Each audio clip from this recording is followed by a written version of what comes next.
It's the hottest thing I've ever had in my mouth. Right now? Oh my God. It's sizzling a little bit, huh? Wow. Artie? Yeah. All right, go ahead. Hey, what's going on, everybody? For First We Feast, I'm Sean Evans, and you're watching Hot Ones. It's the show with hot questions and even hotter wings. And today I'm joined by comedian Artie Lange. You know him from his decades in stand-up, his books, TV, and movies, as well as The Howard Stern Show. You can catch him on HBO's hit series Crashing and at a comedy club near you. Artie, welcome to the show. Wow, you're a nice guy, man. If you're gonna eat hot sauce for me, Artie, we'll at least meet you halfway. I'm happy to be here. How are you with hot food? Good. I grew up Italian. My mother, my Uncle Sonny actually in particular used to fry hot green peppers, you know, with olive oil, and you could put that on anything, it would taste good. And they were very hot.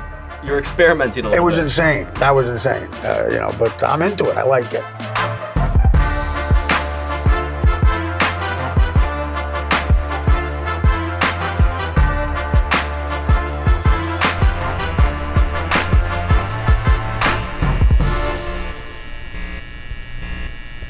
And you'll start at the handle, Artie, and then we'll work our way to the end of the paddle.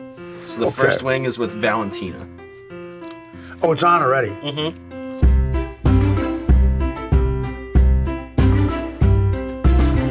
When I eat, I end up looking like Vito Antifermo. Google him, you'll laugh your ass off. So as we're wont to do on Hot Ones, I want to start by taking it way back when you were moonlighting as a New York City cab driver while trying to get your stand-up career off the ground. Did anyone ever bail on a fare? Did anyone ever try to sneak out of the cab on you? Twice. What'd you do? Let him go. I don't care. We're not gonna run down, you know, some serial killer for a couple of bucks and for a yellow cab guy. No. I saw a cab driver get shot right next to me on 56 and Broadway. A guy was trying to get out of the car without paying, and he went for him, and the kid took out a pistol, shot him right through under the chair, the seat, went right through the guy, and survived it, from what I heard. But I had to go to the hospital with him. It was a pain in the ass. I never got robbed, though. You ready to move on, Artie? In my life?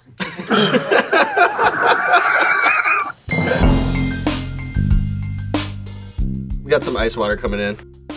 Oh, no, it's a little, I get it. A little sizzle. Yeah. My sizzle reel. So you once distinguished the Artie Lange show by saying it's for real men in the sea of pussies. And these days, there does seem to be a growing disconnect between the fans in the nosebleed section and then the dweebs who cover professional sports. Yeah. So what I want to do is bounce some hot topic sports issues off of you because I think that the sports media misses the Artie Lange perspective. Okay, you got it. As a Giants diehard, what are your thoughts on Odell Beckham Jr.? I'm getting to be like my Uncle Sonny watching football games. I'm getting like, stop doing that, shut up. And I was literally doing that when he did the dog pissing on the fire hydrant. I'm like, oh, come on. We didn't win, you don't have a ring yet. If you're gonna act like that, you gotta have a ring. You know, Lawrence Taylor was always a bit of a jerk off, but he didn't go way far until he got a ring. You know, he hasn't won anything, Odell, yet. Does Alex Rodriguez dating Jennifer Lopez give you a more favorable or less favorable opinion of him? Less, if that was possible. You know, in the 70s, the Yankees all had jobs in the summer. They were plumbers. Their wives looked like me. They don't want to go home. You know, and I related to them. Now I don't relate to the man. He sees a batter with the hat crooked, I want to kill him. Is it true that you can name every World Series matchup and winner since 1949 from memory? 49 to 50, I can name the two teams in the series who won. 1971. 1971, the Pirates beat the Orioles in 7 games. 1959. In 1959, the Dodgers beat the White Sox. Sandy Koufax. 1990. 1990, the Reds swept the A's. This is how Joe Buck's father, started that telecast. Here's Bonds, fly ball left, Larkin's there, he's got it. That's the way this one starts. Tim will give you the lineups. What's your position on the Red Sox stealing signs with the help of an Apple Watch? I have a very, very love-hate thing going on with Boston. I always hated them as a kid, Yankees, Red Sox, Bucky Dent, the whole thing. But I do stand-up in Boston. I make more money there than anywhere. They're just down-to-earth, great people. I love them. I got kicked off the entire corporate circuit because I made this joke at an Apple party they had. I said, in the gay community, Tim Cook's cum is known as applesauce. You said that at an Apple event? I said that at an Apple event, yeah. I mean, you know, it's not an insult, really. It's like kind of maybe a fun thing. Applesauce makes sense, you know. After no laughter, my follow-up was, is urine is apple juice? And again, nothing. I was escorted out of the facility. I mean, I don't know. Would you think that's an insult? You know what? I think if you're going to hire Artie Lange to speak at your event, then I think you have to deal with the consequences, whatever they are. That's my great position answer. on that. That would have been a perfect answer. This is a great idea. We're sitting in a major building in New York City. Yeah, I know. I think when people see it on YouTube, I think like he must shoot it out of his garage. Yeah, I don't think great. they realize. It's like this is the building. Yeah. I did the $1 billion Stern show a block from here. That's a great segue, Artie. I love when that happens on Hot Ones because I'd be remiss if I didn't talk to you about your time at the Howard Stern show. Right. I know that there are a lot of fans that miss you. Who is your favorite whack packer of all time? Beetlejuice. I mean, it's hard to beat Beetlejuice. That's his astonishing life. I decided to get help when he told me I was a mess. When you heard it from had my number, yeah. And I had just fallen off the stage in Vegas drunk. He called me and left a voicemail. Artie's beat, you a mess. When the retarded, toothless black midget says you're a mess, you get help. Besides your assistant, Teddy, which Stern staffer did you fight with most often? Oh man, that's a good question. Probably Gary. When he threw out that first pitch and I goofed on him, he was mad about it. He goes, oh, it was really mean. I'm like, are you talking to the same guy? When I call in dying of heroin withdrawals, you play it on the air. So you throw out a first pitch like one of the Olsen twins and I can't fucking make fun of it? Me and Gary fought a lot. Afghanistan, he weaseled his way into that. Who's your favorite recurring guest between George Takei, Jim Brewer, and John Stamos? George Takei. We became friends. Still to this day, the meanest thing we've ever done. I think on Stern or I've ever done in my life, not saying a lot. I came out to George Takei on hidden camera, and he fell for a hook, line, and sinker. I was going to come out the next day on radio, and he was going to help me through it. I felt so terrible. I said to Howard, I never did this before. I said, we have to call him and say it's not. This is a person who went through that in real life. Like, you know, I felt terrible. And then he was probably so comforting to you. Right, he was the nicest person ever. I said he had to do that. Like, he had to tell, like, his father that. And we're goofing on that. We can't do it. And Howard said, if you tell him, you're fired. So the next day, he thinks I'm going to come out. I don't. We tell him it's a joke. This is his reaction. He laughs and goes, oh, you scoundrel. That's all he did. Scott Bonnet and Ginger Shot. Oh. Yeah, that's there. I'm going to feel that one in the morning. So as anyone who's followed your career knows, you've cheated the devil 1,000,000 times. There are a lot of city miles on the odometer. Besides Vegas, where does one find the best strip clubs in the country? Atlanta, Tampa, Houston. I had a chick in Arizona once tell me she wrote a spec script for Everybody Loves Raymond, a stripper. She goes, you're a comedian? I go, yeah. She goes, do you know Ray Romano? And I said, he's like my best friend. I met him twice. And she goes, I have a spec script for Everyone Loves Raymond. I said, sure, go get it. But she was kind of creepy, and I left without getting it. Like, the biggest mistake ever. We have that script right now. I like, though, that she had a hard copy with her. She's like, yo, let me just run in the back. Waiting for celebrities to come in, I guess. And I'm the closest to a celebrity. Can you imagine? Like, I'll settle for this. Oh, Homeboy's Fiery Chipotle. Mm-hmm. That is excellent, though. You enjoyed that? No, actually, that's like a nice sort of classy tasting thing. Thank you, Artie. Oh, well, no problem. All right, so we have a recurring segment on our show called Explain That Gram, where we do a deep dive on our guest's Instagram, pull interesting pictures that need more context. When I've been pulled over by a cop, explain that gram, I've heard it. So I'm into this. Well, this time we put a little twist on it for Artie Lange. We pulled some great Artie Lange throwbacks. So I'll show you the throwback, and then you tell me the bigger story. Does that sound good? You guys make me feel like a celebrity. Artie, you are a celebrity. Yeah! A laptop? A laptop. You look like DJ Tiesto.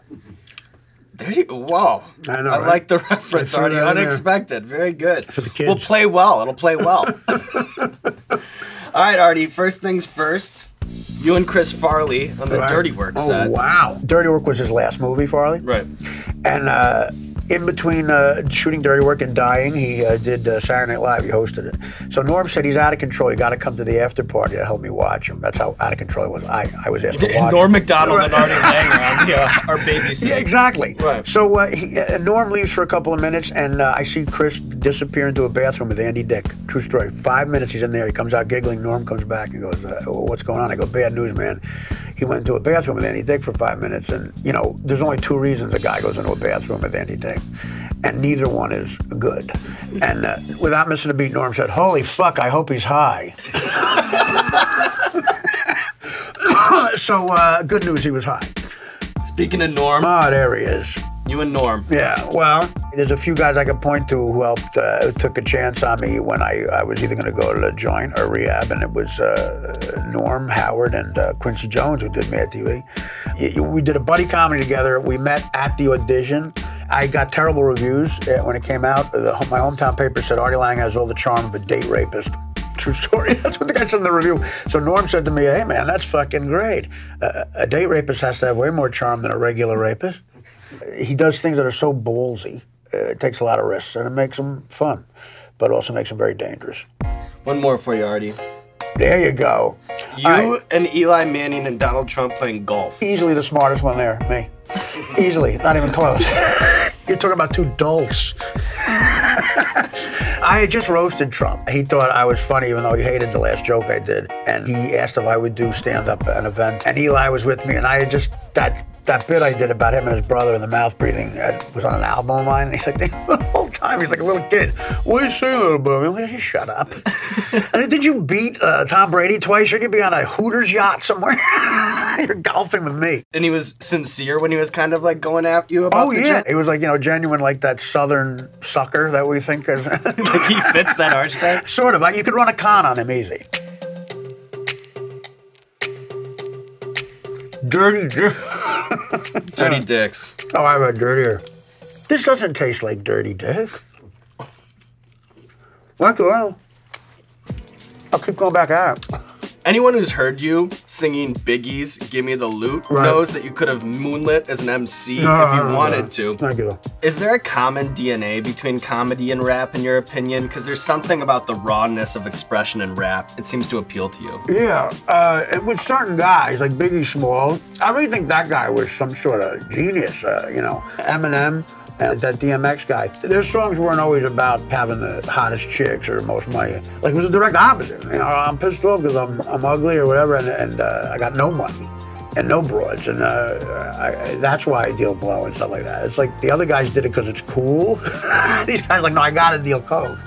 I remember he called Kanye West overrated. Has your opinion of Kanye West evolved, or do you still think Yeezy's full of shit? I don't care if his music's the greatest ever. I'm not going there because he's such an asshole. I mean, he's just such an asshole. But my thinking is he'll be the next president. Got the warning track here. Mm-hmm. I palmed the Dirty Dicks one. Okay. So when you were coming up and you were doing a gig in Cincinnati, whatever you would say, it would just be between you and maybe the 300 to 400 people in the comedy club. Right. And these days now, every punchline can go from a smartphone to a Twitter firestorm in a matter of minutes. Is that a death nail for the modern comedian? Do you ever think about it? Yes, I do. It's a great question. And that is preventing people from taking risks. You don't take risks, you'll have the same 7 minutes. And it's sickening. It used to be like true art in the sense that it's just you and those people in the room. I say what I got to say to get off stage and get paid, but now it's the whole world in a room. And then too, you've leaned into some things that have become no-fly zones in popular culture. Have you ever been checked by another comedian on it, or is it just sort of Twitter, armchair pundits, the public that are up in arms? It's funny, that's a great question, because Bob Schimmel told me some of what you do is just for the shock thing. I'm like, I know. Like, I never claimed to be some great comic. I'm good enough at it to make some sort of living. I don't want to be known as a good comic. I don't want to be on any lists, because then you have to answer questions that is going to show me to be a fraud. Some of the best questions I've ever been asked, that's for sure. You're a good guy.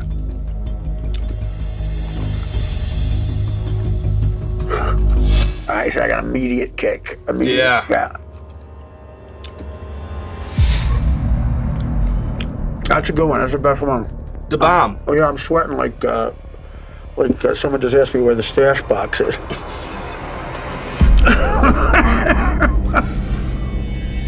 Wow. Yeah. It's getting real. Yeah, I have a couple of friends who just eat these like it's like M&Ms. You know, you got to check their DNA or something. Some people are crazy at the peppers and stuff. Yeah, like right now, I don't feel like I could ever have kids right now.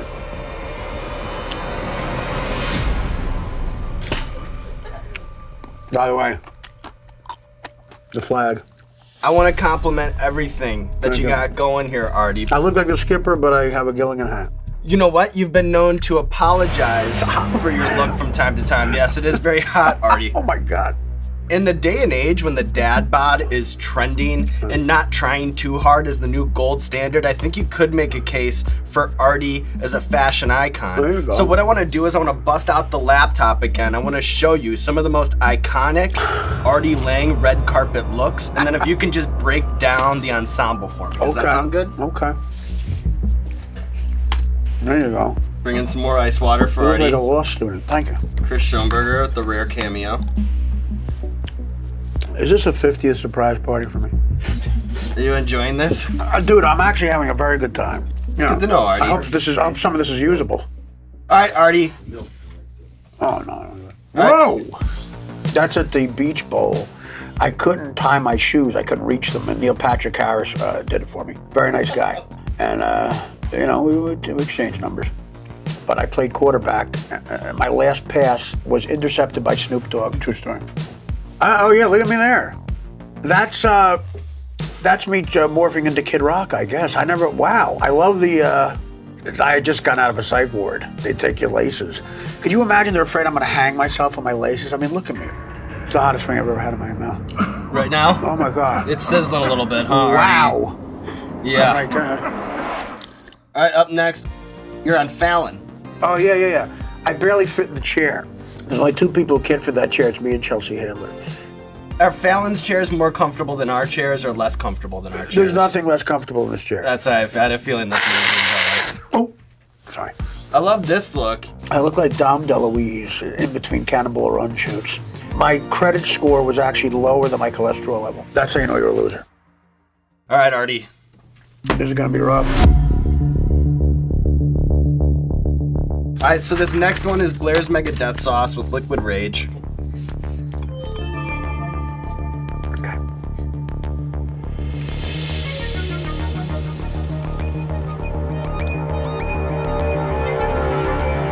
I don't want to touch that milk. With the hot sauce. Projectile vomit. Right. It just feels like something's about to happen, and it's not good. So can't have Artie Lange on First We Feast without talking about your love for food. What's your Yelp review of your Hot Ones experience so far? Unique, which is tough to do nowadays. It's an original process, an original approach to the talk show. If you had to pick one food item to represent the culinary wonderland of New Jersey, what would it be? Pizza's too cliche. I'd say an Italian hot dog, which is not what people think it is. It's not a sausage. Italian hot dog is an actual hot dog in a big pita roll, like those Catcher's Mitt rolls, with peppers, potatoes, mustard. It's a Jersey original. Do you call it a pork roll or a Taylor ham? Taylor ham, which is really weird. That's a very Jersey thing, and it's not trying to be cool about it. That's just what we call it. It's odd. What was the meal that you missed most when you were in jail? Pussy.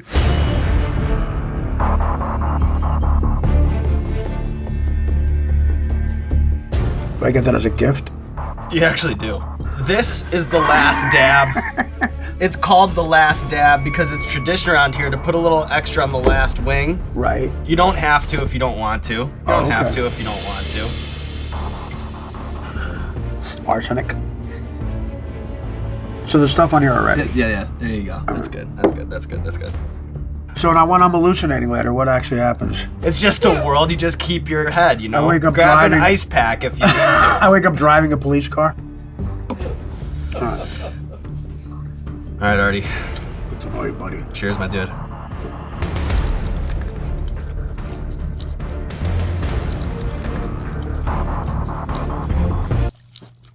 We got a little left, but I could see.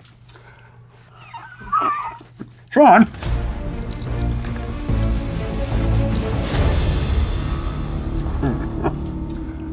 Oh man.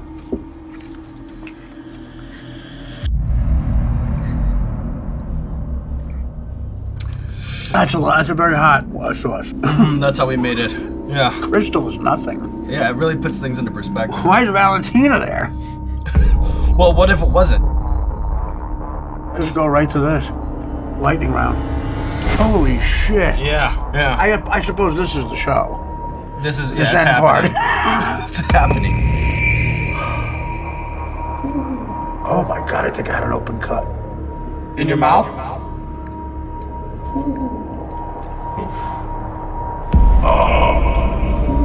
Wow, that's something else. All right, Artie, it's been I'm a ready. roller coaster ride through 10 wings, and now that we have a belly full of chicken and hot sauce, I just have one more question for you. You're a man who's done a lot in comedy. You've written New York Times bestsellers. You've had a hot mic on the best radio show in history, directed feature films. But what's left on the Artie Lange comedy bucket list? What is it that fuels that kid from New Jersey who just loves to make people laugh? Well, right now, the hope that hot sauce and heroin make a unique high. Which I imagine it does. I'll let you know in about a minute. I'd probably love to go get coffee with Jerry Seinfeld. You want to be on that show, Comedians in Cars Getting Coffee? I want to get coffee with Jerry Seinfeld. And I want to say that a lot of people mistake me for Newman. A lot of chicks have left New York City thinking they blew Newman. Look at you, Artie Lange, basking in the glory of having eaten 10 wings, 10 scorching hot chicken wings on YouTube. I don't know what it's like to climb the top of Mount Everest, but I have a feeling you do. Now there's nothing left to do but roll out the red carpet, my man. This camera, or this camera, let the people know what you have going on in your life. I'm on a show on HBO called Crashing. I play me, which is sad. I'm on a podcast called The Artie and Anthony Show with Anthony Cumia. And also I have a book coming out. It's called Is That Blood or Hawaiian Punch? Good job, Artie. No, that was really unique. I mean, I wish I got to sneeze again, but... Go for it, my man. Okay. That just sort of relives it. Hey, what's going on, Hot Ones fans? A quick heads up, the second annual Complex Con is coming to Long Beach, California, November 4th and 5th, and you know First We Feast and Hot Ones are going to be in the building. There's going to be a live Hot Ones taping. We're going to be doing a panel with my buddies Andy Milanakis and Maddie Matheson. The Last Dab will be for sale. It's a whole thing, total circus. Hope to see you there.